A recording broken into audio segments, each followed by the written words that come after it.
1965년 봄, 거리는 분노로 들끓고 있었다. 성난 학생과 시민들은 한일 회담을 중지하라고 외쳤다. 그러나 박정희 정권은 회담을 강행했다. 친일을 했던 대통령은 일제 시기 식민 통치를 수행한 관리에게 각별한 협조를 요청하고, 대통령의 오른팔은 제2의 이완용이 되어도 좋다는 말까지 서슴없이 내뱉으며 반민족적이고 굴욕적인 한일협정을 맺기 위해 계엄령까지 선포했다. 이런 상황을 바라보던 37살의 임종국. 그의 머릿속에 소름 끼쳤던 소년 시절의 기억이 불쑥 떠올랐다. 막 해방이 되었을 때다. 17살의 나는 학교로 쫓겨온 일본군 패잔병과 마주쳤다. 그가 물었다.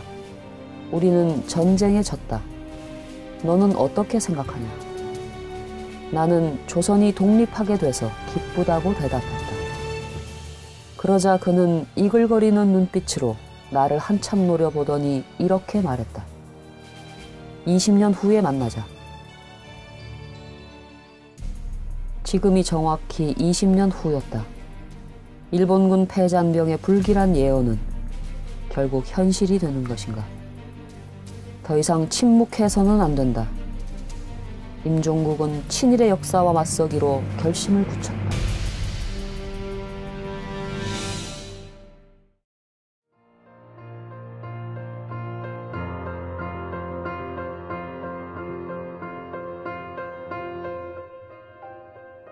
임종국은 시인이자 문학평론가였다. 특히 27살의 이상전집을 발간해 문단의 주목을 받은 촉망받는 평론가였다. 임종국이 문단 실력자들의 친일을 접한 것도 그때였다. 이상 연구를 위해 일제시대 신문과 잡지를 뒤지다가 유명 작가들의 친일을 보게 됐던 것이다.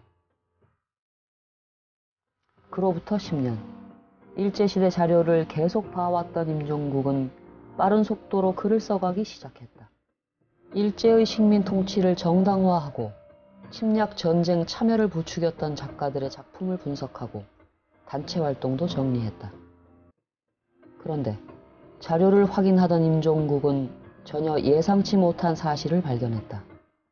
친일 활동을 보도한 기사 속에 자신의 아버지 이름이 들어있었던 것이다.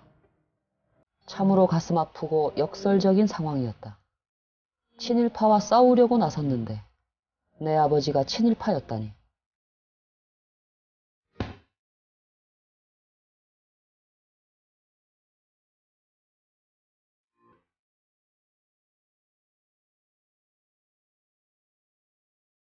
임종국은 아버지 임문후를 만나러 갔다.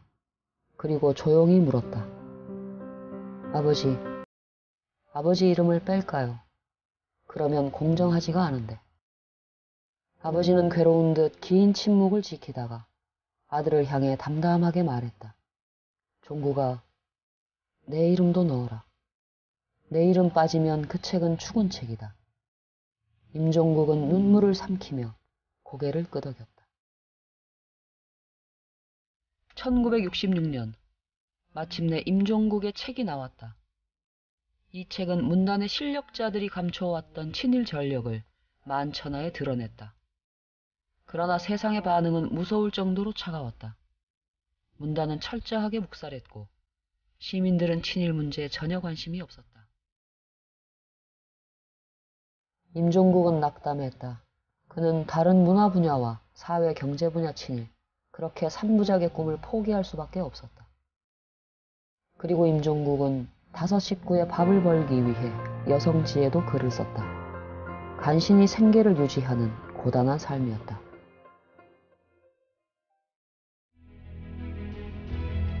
1979년 12.6 직후 비상계엄이 선포되고 계엄사령부가 들어섰다. 임종국에게는 다시 시련이 닥쳐왔다. 군인들은 임종국의 글이 실린 책을 압수하고 판매를 금지했다.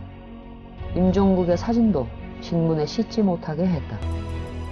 얼굴만 바뀐 폭압적 권력에 다시 거리가 들끓었다. 탄압은 무자비했다.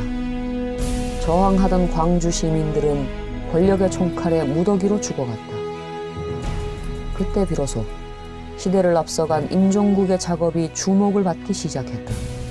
친일문학론은 해방 후 역사가 일제하 친일과 고스란히 연결되어 있다는 생생한 증거였고, 책을 접한 이들은 친일 청산을 못한 것이 비극적인 역사를 만들어 왔다는 뼈아픈 진실에 눈떠갔다. 이 무렵 임종국은 천안으로 이사를 했다. 원고료 수입으로는 커가는 아이들 뒷바라지가 어려워서 과수농사로 생활비를 마련하고 연구비도 충당하자는 계획이었다. 하지만 임종국은 농사에 서툴렀고 1년 농사를 지어야 2달도 못 버티는 정도였다. 생활은 힘들었지만 임종국의 작업은 가속이 붙었다. 내용도 일제 침략사와 문학 이외 분야의 친일 문제로 확대돼 갔다. 그러나 세상은 부끄러움마저 잊은 지 오래였다. 친일의 흔적이 선명한 신문들이 서로 민족지라며 싸우고, 가미가제 특공대를 칭송하던 시인은 제 나라 국민을 총칼로 죽인 대통령에게 축시를 바쳤다. 여전히 한국 사회에서 친일 문제는 건드릴 수 없는 성역이었다.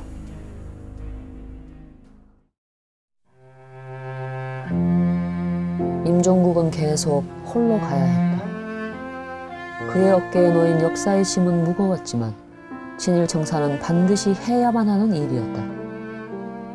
임종국은 자료를 수집하기 위해 여동생에게 돈을 빌려 서울로 올라왔다. 나이 56에 자취방을 얻어놓고 매일 국립도서관으로 출근했다. 이번에 임종국은 조선총독부 관보 35년치와 기관지 10년치의 친일 관련 내용을 수집해갈 계획이었다. 관보 2만 매를 복사하고 매일 신보를 필사하면서 6개월간 작업을 강행했다. 그러나 폐가 좋지 않았고 천식도 있던 임종국에게는 무리한 작업이었다.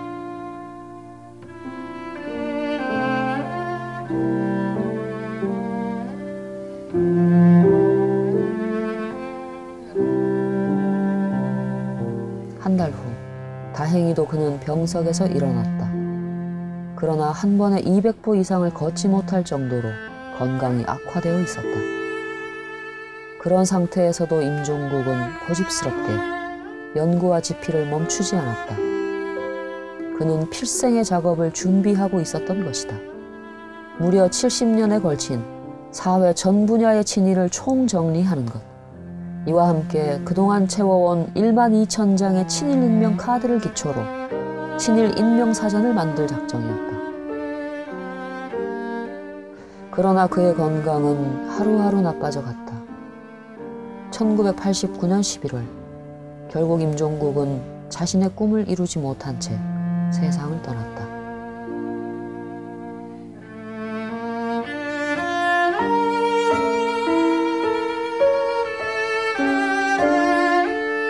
야인이요 백면서생으로 고독한 60년을 살았지만 내게 후회는 없다. 중불난 짓이었어도 누군가 했어야 할 일이었다면 내 산 자리가 허망했던 것만은 아니라는 생각이 든다.